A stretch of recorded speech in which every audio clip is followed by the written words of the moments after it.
கெஞ்சி கேட்டுக்கிறேன். கடைசியா எனக்கு ஒரே ஒரு வாய்ப்பு கொடுங்க. நீ கேட்ட மாதிரியே உனக்கு இன்னொரு வாய்ப்பு தரேன். ஆனா இதுதான் உனக்கு கடைசி வாய்ப்பு, புரிஞ்சுதா? இனிமே எவ்வளவு கெஞ்சினாலும் வாய்ப்பு தர மாட்டேன். இப்ப 2 பேரும் இந்த கேள்விக்கான பதில சொல்லுங்க. முக்கியமா நீ கவனமா கேளு. இந்த உலகத்திலேயே அவசியமான, ரொம்ப அவசியமான பொருள் என்ன? இந்த கேள்விக்கு சரியான பதில் எதுவா இருக்கும்? சாப்பாடா இல்ல தண்ணியா? கண்டுபிடிச்சிட்டேன். பணம் வாழ்க்கைக்கு ரொம்ப முக்கியம். இந்த வாட்டி நீ தப்பிக்க மாட்ட.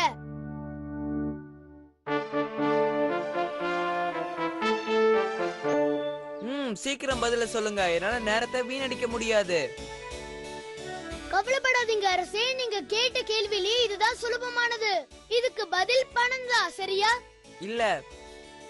அப்படின்னா தண்ணி தான் சரியான பதில்.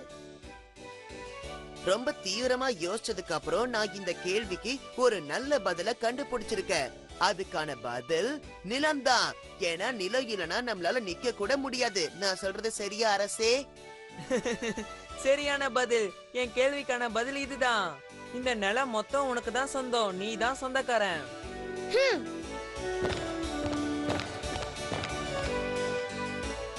இது உனக்கும் எனக்கும் மட்டும் தெரிஞ்ச ரகசியமா இருக்கும். எனக்கு உண்மை தெரியணும். சரியான பதில் சொல்ல உனக்கு உதவி பண்றது யாரு? அதுவா அரசே, நீங்க கேட்ட கேள்விகளுக்கெல்லாம் எனக்கு சரியான பதில சொல்லி கொடுத்தது என் பொண்ணுதான். அவ பெரிய புத்திசாலி. என்ன, நிஜமாவா?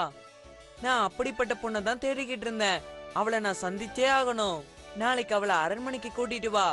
அவளை பார்க்க நான் அவளோட காத்துக்கிட்டு இருப்பேன்.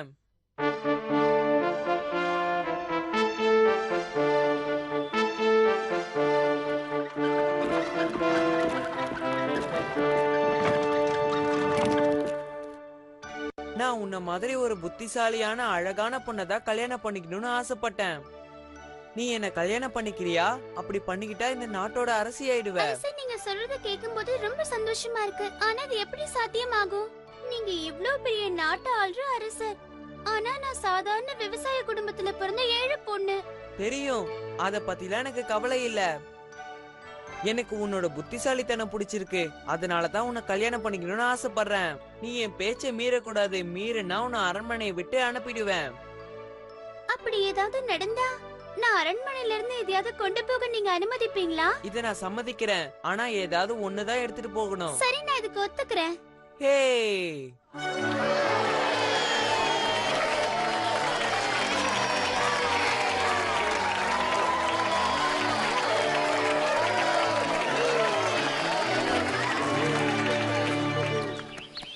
சீக்கிரமா வா, இன்னும் கொஞ்ச தூரம் தான் நாம போகணும்.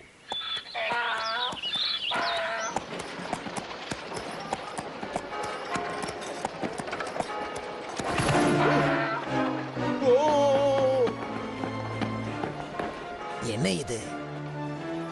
இந்த பொருட்கள் எல்லாம் நாம எடுத்துக்கலாம். இவன் பெரிய திருடனா இருக்கானே. ஓய் நில்லு, அது எல்லாம் என்னோடது. காவலர்களே, அவனை கைது செய்யுங்க. அவன் அந்த கழுதை மேல இருந்த பொருட்களை திருடுனதை நான் பார்த்தேன். ஒழுங்கா என் பொருளை திருப்பி கொடுத்துரு.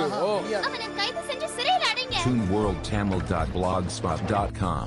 This is a demo. ToonWorldTamil.blogspot.com. இப்ப அரண்மனையை விட்டு போக வேண்டிய நேரம் வந்துருச்சு. நீ பண்ண தப்புக்கு இதுதான் தண்டனை. ஆமா மகாராஜா, நான் செஞ்சது தப்புன்னு ஒத்துக்கிறேன்.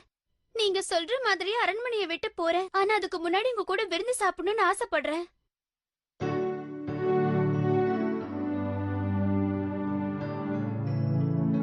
அவ்வளவுதான், முடிஞ்சது.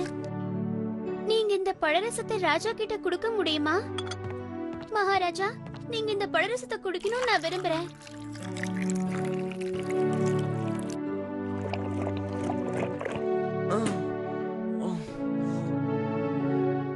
காவலர்களை கூப்பிடுங்க. குதிரை வண்டியை தயார் பண்ணுங்க.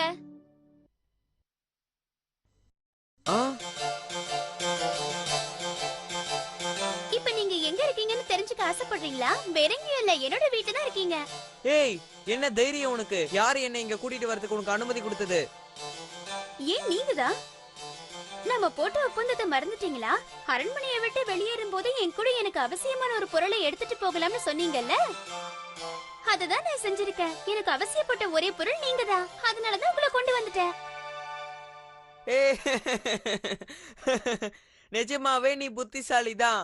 உன் புத்திசாலித்தனத்தை பார்க்க எனக்கே வியப்பா இருக்கு. அதனால இப்ப நான் போட்ட கண்டிஷனை நானே மாத்த போறேன்.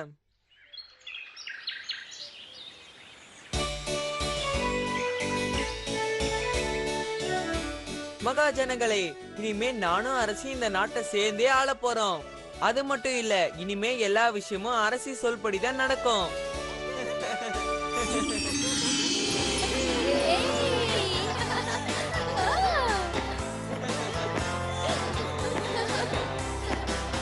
இங்க என்ன நடக்குது பசங்களா? ஒரு மேக்ஸ் ப்ராப்ளத்துக்காக ஜாலியா என்ஜாய் பண்ணிட்டு யோசிச்சதை நான் இப்பதான் பாக்குறேன். இல்ல அங்கிள், நாங்க வேற விஷயத்த பத்தி பேசிட்டு இருந்தோம். எங்க மேக்ஸ் ப்ராப்ளம் சால்வ் பண்றதுக்கு நீங்க வருவீங்கன்னு காத்துக்கிட்டு இருக்கோம். நானா?